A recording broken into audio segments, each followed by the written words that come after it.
back in the 70s, stranger danger was a big deal. And we were always warned about the slow moving vehicle, the white van. And you were told, just pay attention and, run, run, run. And what we do today is we give our kids access to 10 million white vans in their bedroom every night that are stalking them, that are preying upon them. And again, I'm not saying that this tool is a bad tool, but it's got to be monitored. This is not an appendage. It is not a right. It is a privilege in your home, and it needs to be treated as such. You're listening to the smartsocial.com podcast, your trusted source for real-world tactics that keep students safe and help them to shine online. I'm your host, Josh Ochs. Each week, I sit down with K-12 superintendents, district leaders, and community voices who are shaping digital safety. We discuss wins, struggles, and strategies used to guide students so they can be safe and successful online. Now let's get back to the conversation.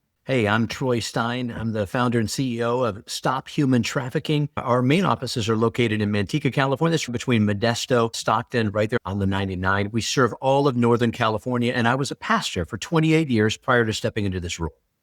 Troy, it's so good to have you today on the podcast here at Smart Social as we first keep kids safe online so they can be successful in the walls of their school and the walls of their parents' house, so they can someday shine online, get that dream job, career, and everything else. Everybody knows this, all of our listeners. This is an important dialogue today. We don't hit on this enough.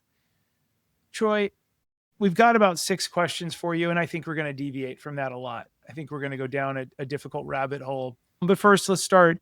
What is online child sexual abuse?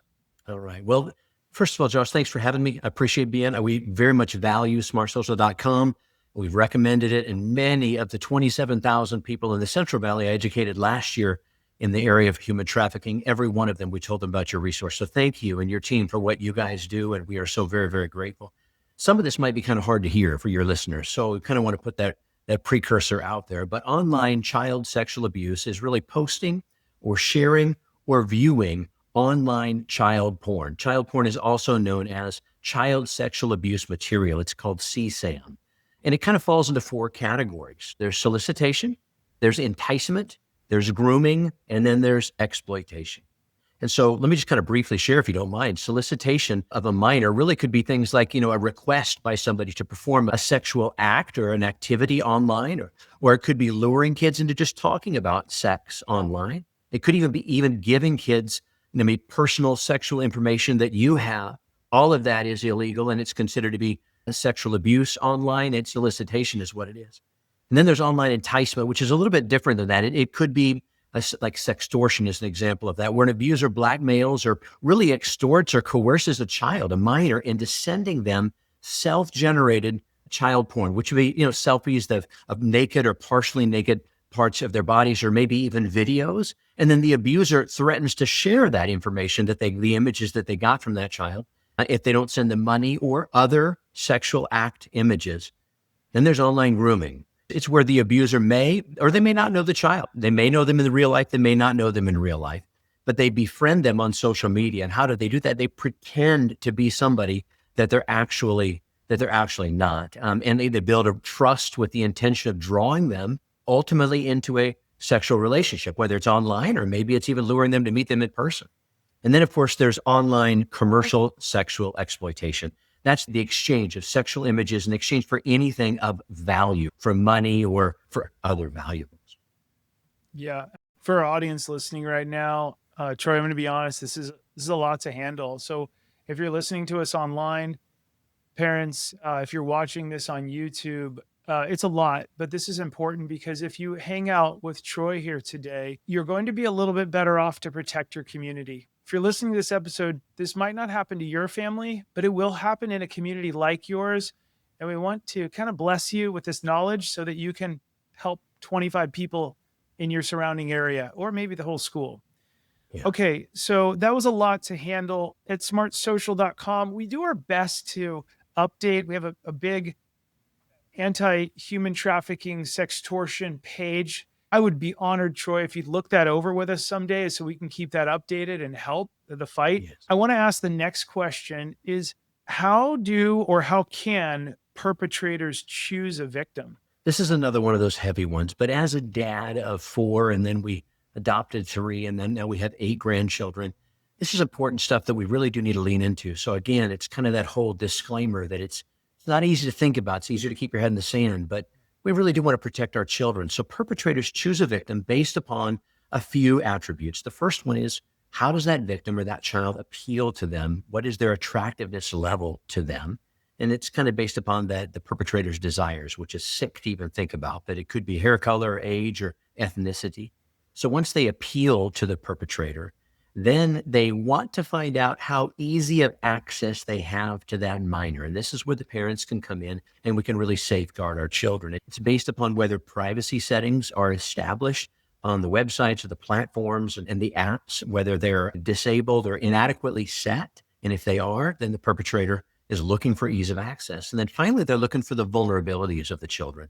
This is when I spent a lot of my career, a lot of my time traveling all counties in Northern California, sharing and teaching and town hall meetings and presentations and professional development trainings, trying to help people understand what are the vulnerabilities. And online child sexual abuse really is if a child posts maybe about isolation or loneliness that they're experiencing, or maybe they feel misunderstood, they're expressing their emotions online. Perpetrators are looking out for that. And here's how it really happens, kind of the whole, what we call the loop of perpetration. So the perpetrator selects the victim, and then they contact the victim to be able to gain access to him or to her. And they're pretending to be somebody, of course, that they're not. Sometimes we call that catfishing. And they seek to form a relationship, a friendship with the victim. And they can glean information from that child or from that child's account by looking at their online sources. And then they deceive the victim, the child, by pretending to have common interests. Hey, I saw the game Friday night, and they actually were 40 miles down the road. They weren't actually there. Or do you have Mrs. Jones for history? Because they did a quick search of who the history teachers are, because they found out the high school that the kid's in, because they took a selfie with their school's photo on their sweatshirt, things like that. So they're doing the research, trying to develop, and they're expressing then similar maybe family situations or social situations. They want to relate to the victim. What they're doing is building rapport, establishing trust. And then before sexual exploitation or abuse takes place, the offender assesses the risk. They want to know if they're going to be detected, if they're going to get caught or not. So how do they do that? They're going to engage the child, the teen, and ask them, hey, are your accounts, are they monitored by your parents, or are any adults paying attention to what's going on? And of course, they're posing to be a peer, and they're going to talk to them like they're friends or romantically interested partners, which of course they're not. And that he wants the, or she wants the exclusivity of their relationship. It's secrecy is what it is. Yeah. And he wants to isolate the child. And of course, the end goal is hard to hear, but the end goal of online grooming is to sexually exploit or abuse the victim by manipulating them or coercing them into taking sexually explicit videos or images and sending it to the perpetrator, or actually in person by meeting them offline, and they go down a dark dead-end road at that point. Now, remember, don't stop listening yet, because we're getting to the protection news, the good news, but this is the bad news of it that we, as responsible adults and parents, Josh, we just need to pay attention to. And by even listening to this, your children are more safeguarded right now. So I'm very proud of the listeners that are paying attention. Yeah, it is deep. We've gone through what is online child sexual abuse. How do perpetrators choose a victim? And then here's something that I used to say. This is a big one. And if any listeners are saying this, you're exactly like me. You're probably, I don't want to say I'm normal. Definitely not. I'm very weird in a fun way. Like I want to do good things in the world. But I used to say, how prevalent is this crime? I used to think, yeah, that happens overseas. And then I got some calls. They said, you're teaching all these good and bad apps. Will you teach at our conference? And I went, no, I don't need to. I mean, I can't fly overseas. And they're like, no, it happens here in California. Yeah. You've got boots on the ground more than I ever will when it comes to this topic. How prevalent is this crime? Well, let me address it. I appreciate you asking this question. And so again, the goal is not to create paranoia, but to give hope and to give some resources to families so they can protect their children. And we can look out for the vulnerable kids and peers of our children's friends. Here's the deal. California is a part of where we live anyway. We're a part of what's known as the national circuit. So if you imagine the I-80 coming across the center part of the United States, the I-10, the southern part, and the I-5, and that 99 corridor that goes north and south, all of that intersects right in the area of California. There are three major countries that have human trafficking, sex trafficking, that is highly prevalent. All countries on the planet are exposed to it. Everybody does. But what we get surprised by or alarmed by is the top three nations are the Philippines, Mexico. But hands down, bar none, the largest purchaser of children for sex and the largest supplier of children for sex is the United States of America. And when we compare Texas to California, they're similar size geographically, similar size. They've got cities and international borders, international ports. But California receives 66% more human trafficking hotline reports than the state of Texas does. And we have to ask ourselves why. And I think the answer really is found in money. This is a $150 to a $260 billion a year industry. Now, contextualizing that, what does that mean? I don't know what that means, but Meta, Facebook, last time I looked, that whole conglomerate, Instagram, generates about $72 billion a year. So the sale of our children for sex generates more than twice that. Why? Because gun trafficking, a gun can be sold once, or drugs can be sold once. They're consumable, but a child can be sold multiple times. So we want to stop this online before it snowballs into sex trafficking, which is evil. So a couple of stats that might be interesting for people to know. There was a 2022 study, 1 in 6, 16% of young adults, 1 in every 6 in the United States have experienced at least one type of sexual abuse online before the age of 18. And most of the perpetrators were people that they knew offline, including peers or intimate partners that they had. 1 in 6. We got to pay attention to this. Research also shows us that 68%, almost 7 out of every 10 offenders of online abuse against children were known to the victim. So these aren't just strangers that we're talking about. Almost half, 44% of offenders of online abuse against children were actually children themselves. They were under the age of 18. So we're not only talking about adults that are targeting our kids, we're talking about other kids that are targeting our kids. So all of this comes together to kind of know that there's a couple things to know, like 1/3 of households with internet access actually use filtering or blocking software. That's what the National Center for Missing and Exploited Children recently reported. And I think that's fascinating, which is why we need information. We need sites like Smart Social to guide us and educate us and teach us and show us some parameters. 3/4 of all children, 75% of kids, are willing to share their personal information online about themselves in exchange for some sort of good or service. That's by a survey done by eMarketer. And I thought, wow, that is fascinating. Almost 75% of all parents reported, here, get this, that they stopped monitoring their children's internet use after they turned 14 years old, not knowing that most of the internet-related missing children are 15 years of age and older. Now, I kind of understand it because as a Christian, as a pastor, I've seen a lot of families homeschool their children and, they really focus on those early years. That's great. It's wonderful. Bringing up a child, they think the way they should go. And then oftentimes that's easily abandoned at junior high or high school. And it could be for multiple reasons and there's no judgment.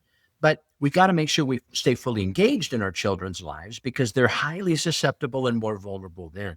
Did you know that only last stat, and I'll kind of get off the stat wagon here, but only 25% of children who were solicited online were so distressed by the encounter that they told their parents. 1 out of every 4. The rest of them, if you ask them, and we do this all the time, these presentations, and we educate schools as well and go into the classrooms for human trafficking prevention education, and we just ask the question, it is alarming how many hands go up saying, yeah, that's happened to me before. It's almost normalized in culture, and we just need to know that. Yeah, that's devastating. For our audience right now, I know it's a lot, but hang out with us because we're going to dive into some positive stuff at the end. So we talked a little bit about the first 3 questions. We're in the second half of this, everyone. What is sexting? Well, that's a great question. I mean, there's a lot of new words that have been created, haven't there, because of technology and because of this evil, crime in society. There's a difference, first of all, between sexting and sextortion. Sexting is really just sexual texting. It's sending sexually explicit messages by text message or social media messaging apps. And sextortion is, we kind of touched on that earlier, but it's sexual extortion. It's doing something, pretending to be something, somebody to somebody to try to get them to send you some sort of a sexualized picture, a naked picture along that lines, and then blackmailing them or extorting them for funds, which needs to be very much paid attention to it. If you don't mind, Josh, I don't go for shock value, but it is important for parents to know. There was a dad that came up to me after one of the town hall meetings that I hosted, and he said, I need to tell you what happened to me. And he's just in tears. And I said, brother, I'm listening. What's going on? And he said, we didn't have a chance. We didn't have a chance. And between his tears, I gave him some time and then he explained what he meant by we didn't have a chance. His 14, almost 15-year-old son, they had all gone to bed and they thought their son had gone to bed as well. Unfortunately, he was still on his, against the rules now, but he was still on his iPad or his phone or whatever, and dialoguing, talking on, I don't know how he was doing it, on some sort of a social media platform. And somebody was extorting him online that he didn't know. He thought it was a girl about 10 o'clock at night and began flirting with her and talking. He had never dated anybody in his life before. So here is this awkward 14, almost 15. I remember what that was like in my childhood. And having any girl pay attention to him just felt really good. So she sent him a pretty picture of her, just a school picture, and asked for a picture of him. And they talked for another hour or so back and forth about life. And eventually she said, it looks like you've got big muscles. And so she asked for a picture of him with that shirt off. And he's like, I don't think I can do that. And she's like, come on. And so he did. And so then she sent him a picture of her shirt off as well. Of course, it's not a real person. And then eventually she said, hey, I'd like to see you naked. It's about 1:15 in the morning at this point. They've been talking for this whole time. And it's just become more and more flirtatious. And so he does. And the next thing you know, this guy from another nation sends him a message saying, you got to put $1,000 right now in this account, or this is going to go to everybody on your social media. And what the dad meant by that was by 2:00 in the morning, that young man had taken his own life. And it just destroys me to think that this dad didn't even have a chance to talk his child through this, because it was just so devastating to the young person. What if we could prevent this crime from ever taking place just by you listening today? So don't get caught up in the emotion of how sad this is, but rather get caught up in the motivation of how we can really educate and have those hard conversations with our kids and our grandchildren. It should be noted that the vast majority of teens who are sexting send sexually explicit or suggestive photos to peers, or maybe to their romantic partners, their boyfriends or their girlfriends or their acquaintances. It's not about strangers. It's about sending it because they were asked to. So if we can have those conversations with our kids about how almost impossible it is to get that information offline once it's placed online, it would serve us very well. Boy, it's gripping. I appreciate this. And towards the end, everyone, I'm going to show you one of our slides that walks you through the 7 steps that we're talking about here right now, because I think it's important to go through them individual stat. And those of you watching on YouTube right now, you'll be able to screenshot that in a minute. What are the signs of online child sexual abuse and grooming? Okay. This is important. Some of the signs. This isn't an exhaustive list, but some of the major ones that we've seen through our organization, StopHumanTrafficking.us. If someone targets your child online for sexual purposes, the victim, the child, may not realize, they probably don't realize that it's abuse. The groomer probably made them feel very special, very desired, very wanted. And it could be an older child or it could be an adult, like we talked about. Unfortunately, a child abused in this way may not seek help right away. So it's really important for us to kind of look out for the signs of online child sexual abuse and extortion and so forth. The signs could look like this. If there's a change in your child's behavior, something's up, right? If they suddenly take a 90-degree turn, we need to pay attention to this. If they're getting withdrawn or defiant or sad or argumentative, something is going on. As parents, we need to lean into it, try to get the resources that we can to get them help. Knowledge, if they have knowledge of adult issues that are inappropriate for their age, something's going on, and we need to lean into it. The worst thing a parent can do is become punitive when they learn this about their child. We need to lean into it and try to come to their side of the table. And, there are resources out there. We can help you. You can reach out to us, and there's all kinds of organizations that can. If a child starts to wet the bed, something is up, and we see that often. It's through nervousness or so forth. If they're avoiding social situations, all of a sudden they don't want to come out, they don't want to go out. If it feels like a crisis, they have to be on their device, something's up. If they start abusing something, alcohol, drugs, even pornography, something's up. They're trying to mask that kind of embarrassment, humiliation, and pain. And it's important that we lean into that. If they have unexplained school absences or they're truant from school, we got to look out for sudden changes in their behavior because they're revealing something. It could reveal that they're being groomed online, or they've already experienced some level of abuse in person or online. It could even be things like they have strange followers or people that you don't know who they are as friends or interactions online. And we need to monitor that as parents. It's important. We'll kind of get to some of those things in a moment. If they have multiple accounts within apps or platforms, and that's where Smart Social comes in to really give you resources and helps in that area. If they have unexplained devices, if they have more than one cell phone, something is up. Oftentimes a groomer will not just want them to have an account, but they want to begin texting or sexting with them off of the phone that could be monitored by their parents. So they might mail them or get them a phone that they can exclusively contact their new boyfriend or best friend with, which we know is a lie because it's all the result of groomings. Those are just a few examples, Josh, of how it can look for somebody to be, groomed, some of the stages of sexual abuse online and how that can look. That's devastating.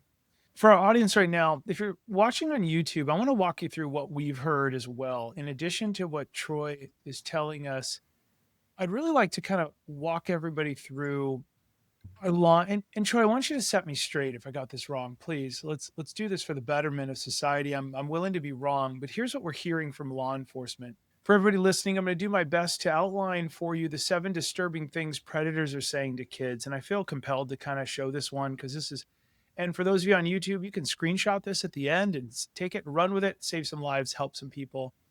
Okay, so these are our law enforcement insights. Troy's going to set me straight and tell me if I'm missing something. But first, a predator would say, hey, let's turn on vanish mode here in Instagram so the content starts to disappear. So when mom and dad log in, they're like, oh, nothing's happening in this area, because as soon as you log out, as soon as you're not looking in the direct message area of that particular app, and I'm talking to you, Instagram, when you swipe up, you can put on vanish mode, which is scary. It goes into Snapchat mode. We all know Snapchat was a promise of it'll disappear. It's ephemeral. Next, step 2, they'll often say, let's set up another account, another Instagram account or whatever, and chat with me there. And the reason for that is parents often don't have that login. So think of your Instagram accounts like an email address. You can have multiple on one phone, but parents can't just have access to all of them their kids set up. They have to log into each one.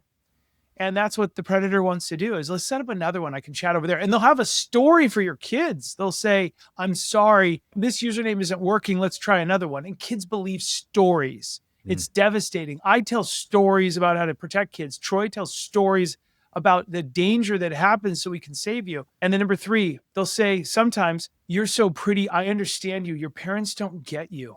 Yes. They're going to build trust. They're going to groom. They're going to compliment. By the way, this is happening a lot. Troy, you'll set me straight, to boys, little boys. Yeah. There's a 13-year-old boy. How many times does a 13-year-old boy go, hey, you're so handsome, you're great? How many times does that happen to a boy, especially when it's a fake girl's image online? You're so pretty, you're so strong, right? We heard that devastating story. Parents, we're also hearing that they're saying your parents wouldn't understand. Don't tell them that we talked. This is dividing and conquering. This is hiding the relationship. Devastating. They'll hide some trust first, and then this, and then that, and then they're sneaking around, right? Number 5, we're hearing, this is the devastating and scary one, Troy. How old are you? Where are you right now? What school do you go to? Collecting personal information. Now I'm going to go down a rabbit hole I normally don't go down, but this is devastating. And by the time this episode comes out, it's going to be scary. We're shocked at, Troy, we're hearing that it's shocking that law enforcement is hearing how many times a random person online will talk to a kid and say, what are you doing right now? What's going on? How do you know that person? Oh, I don't know. Do they go to your school? No, they go to a school down the street. Have you ever talked with them or met them in person? No, whatever. They're a friend of a friend of a friend of a. Just devastating. Now, what's happening there is they are, Troy, you alluded to this earlier. They're finding out what school you go to. They're finding out your school colors, and then they're able to Google that, find Miss Smith, the English teacher, and start, oh, that person knows Miss Smith. Mom, they know Miss Smith, or the history teacher, Mr. Schultz, blah, blah, blah, blah. And now all of a sudden there's trust.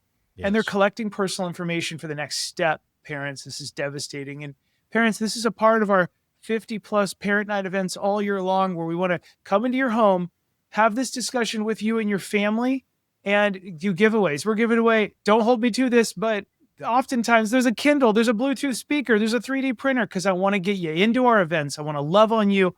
so that we can have that difficult discussion with your kids and start a dialogue. Step 6, this is where it gets dangerous. And Troy, at the end of this, I want you to tell me what I'm missing.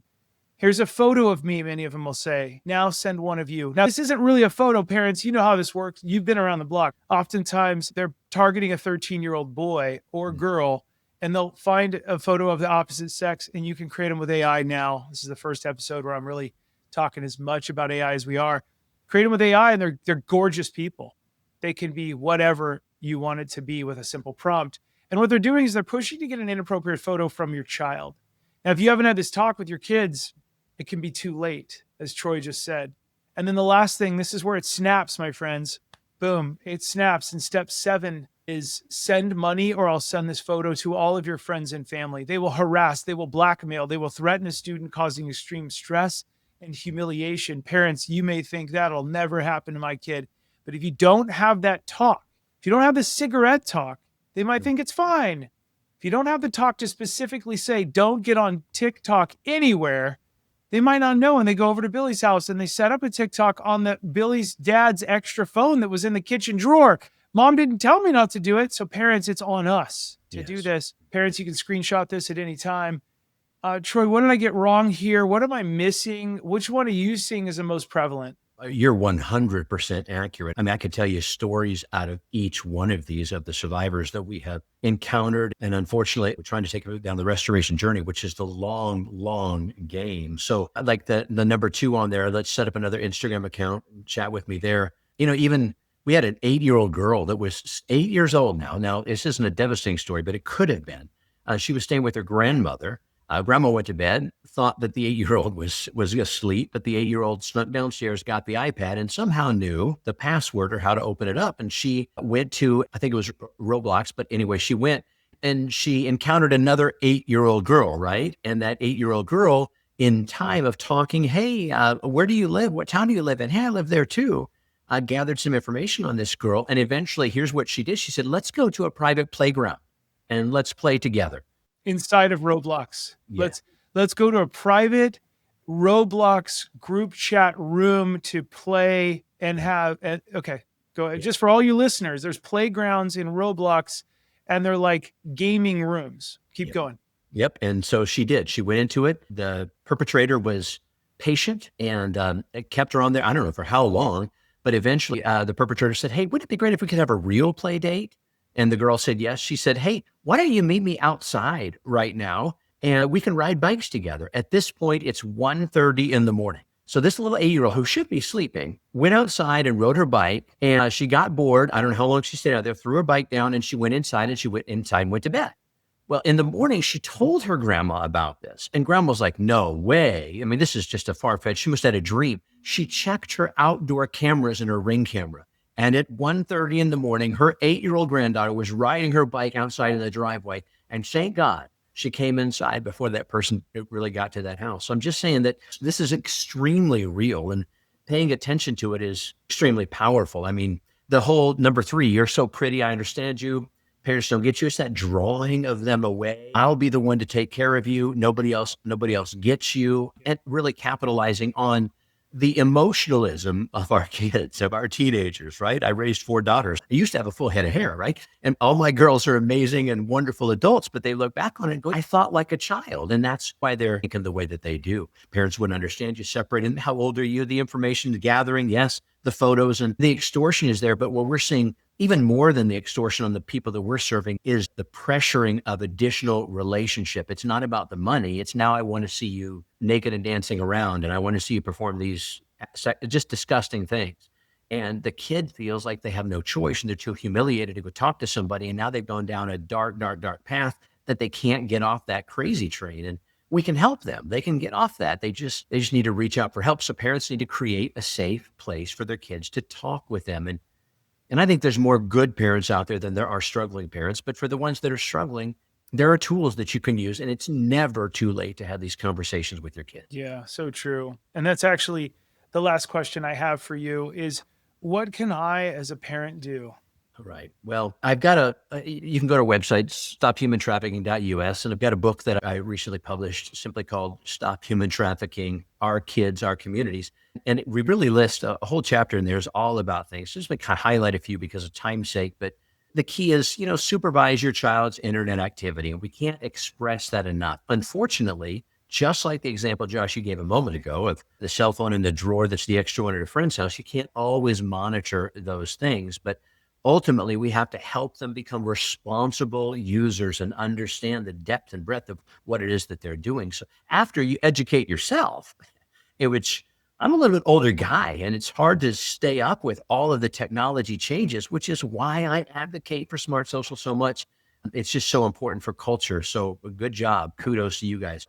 It's very important to start the conversation with your child about the benefits and about the risks of technology. Sometimes that can be filtered through open-ended questions, not the lecture based, but drawing it out of them. Hey, do you know anybody, or do you have a friend that put it on a third person so they can kind of express stories, or maybe even share a story of, I heard about this kid.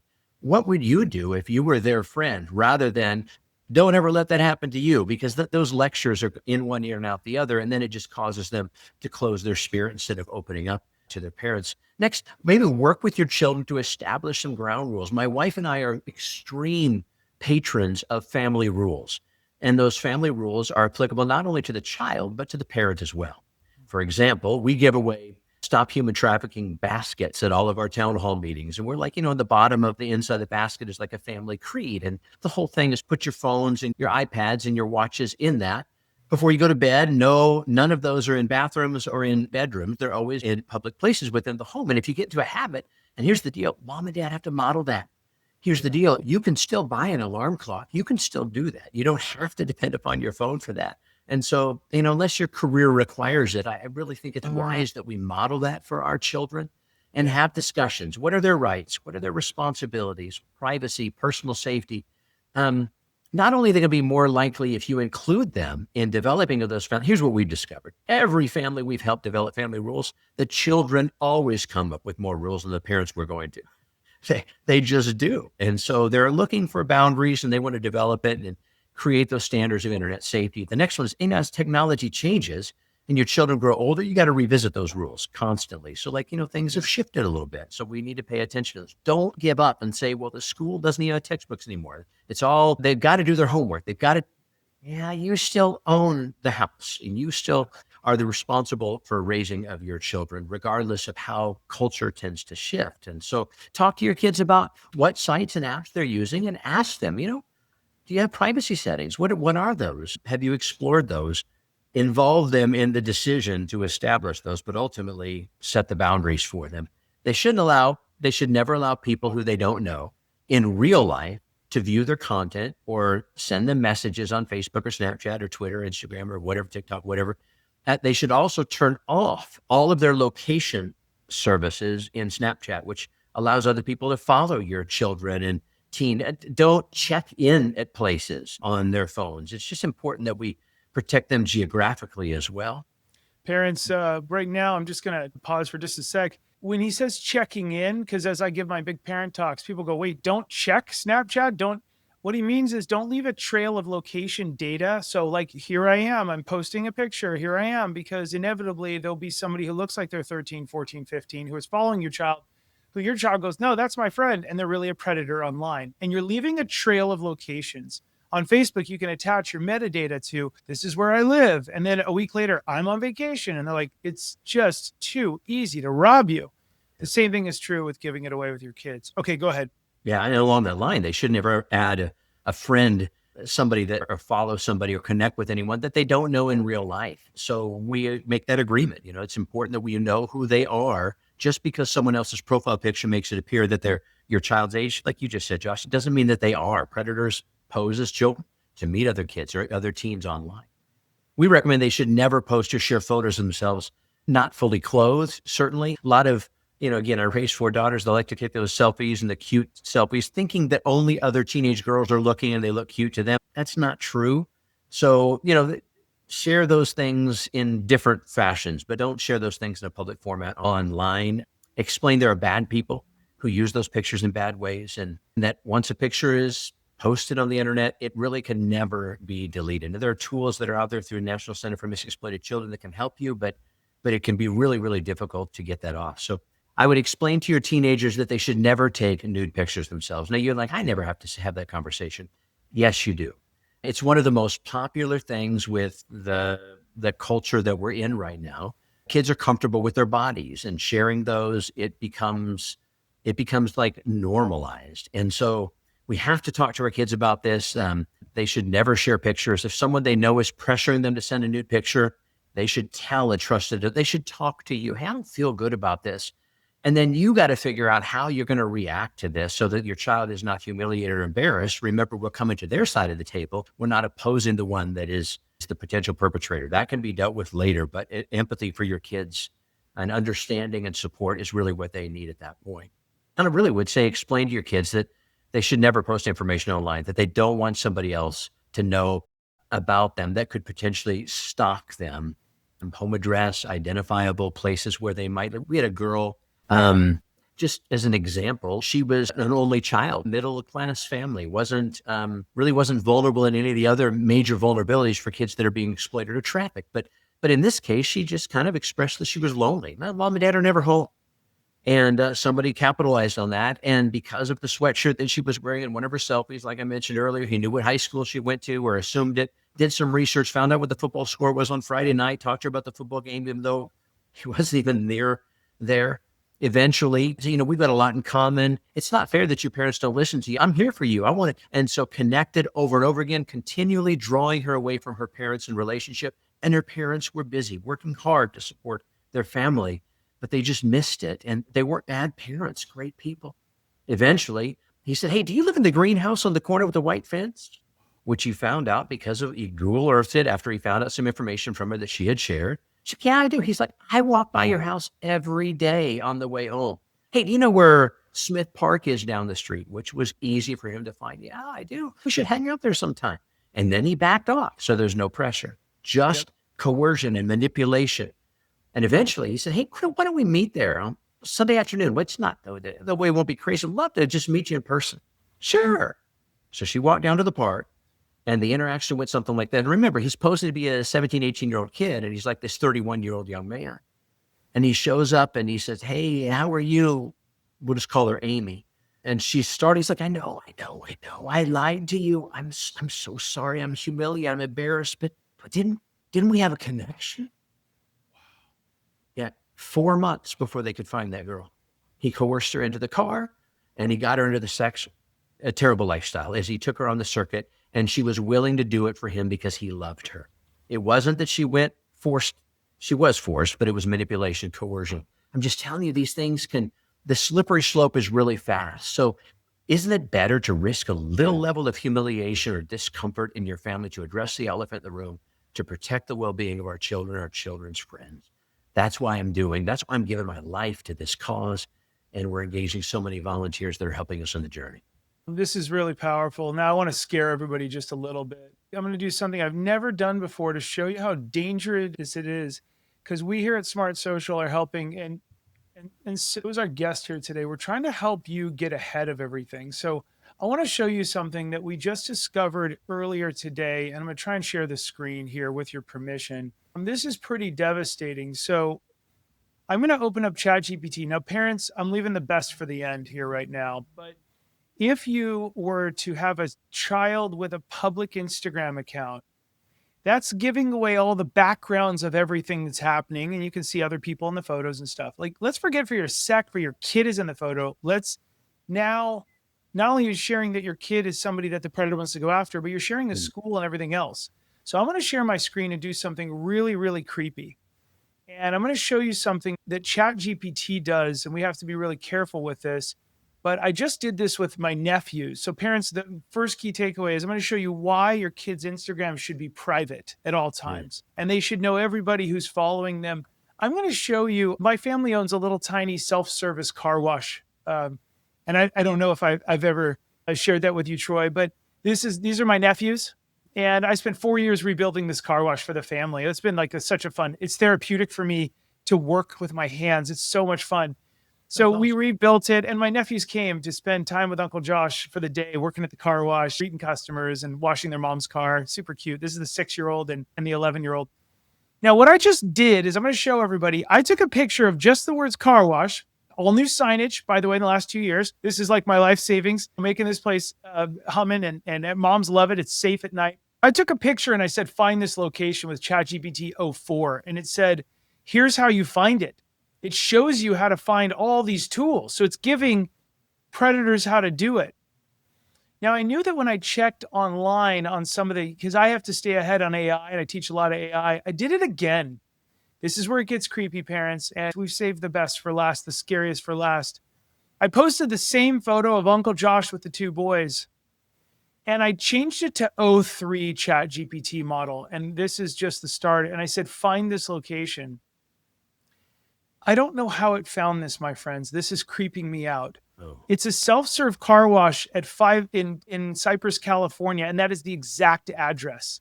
The northwest corner of this street. The blue fascia with large white car wash letters and the open-air concrete block tunnel bays basically gave it away. From Google Street View and photos on our Yelp listing.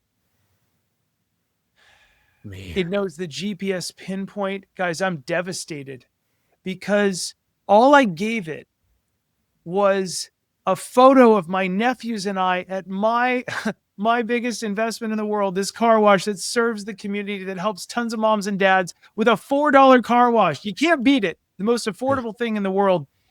And imagine if this was your child in front of your house and Google then is served up. It took 1 minute and 12 seconds for this to now find out exactly where this little business is. What if that was your house? Just as badly, what if that was your kid's school because they took a picture in front of a sign that didn't even have you don't understand, Josh, it doesn't have any of the school's names or anything else, but it is public. Yeah. And Google Maps has taken a picture of that. We're getting in a scary dystopian world that now I was able to do just on this podcast. It took it a minute while we were chatting to just drag and drop it based on a rumor I heard. And now I'm afraid for everybody I know. Troy, I'd love to get your feedback on this. What are your thoughts on this? I'm certainly a generation older than you, and I'm not sure if that necessarily is, it's just stereotypical. I'm not up on technology the level that you certainly are. I had no idea that was there. I thought there'd be more research that needed to be done, and I'm just astounded by this. Oh my goodness. So yeah, it's so important that we take this subject seriously. Here's the deal. When I was a kid in Oskaloosa, Iowa, I was born and raised there. It was a big deal back in the 70s for, stranger danger was a big deal.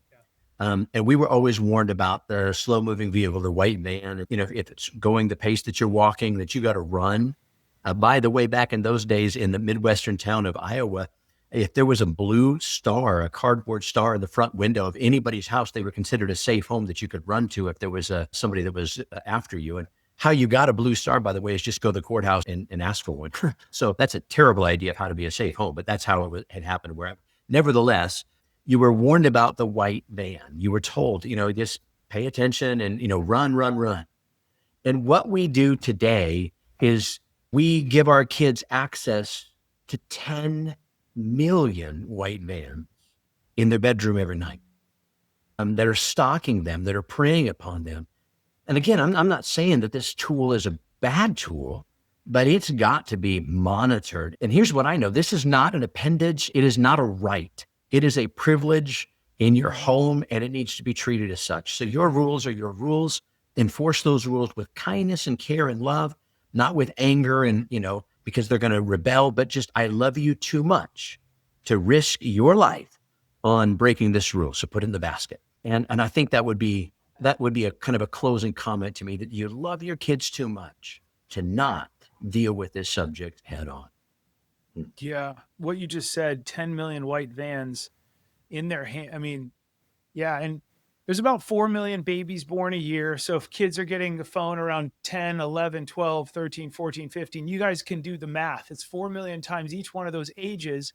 We got a lot of kids that predators are going after each one of those kids. It's a target-rich environment, as Top Gun, the movie, would say, but in a really dangerous way. Parents, I want to just give you a couple ideas. Number one, we here at Smart Social, we love you. So does Troy's organization. We care about you. We are rooting for you with fake indivisible pom-poms if you take the device away from your kids and they hate you once a month, once a week, because you limited their screen time for their own safety, for their 25-year-old version of them, so they can be protected, safe, wiser, resilient, smart, loved.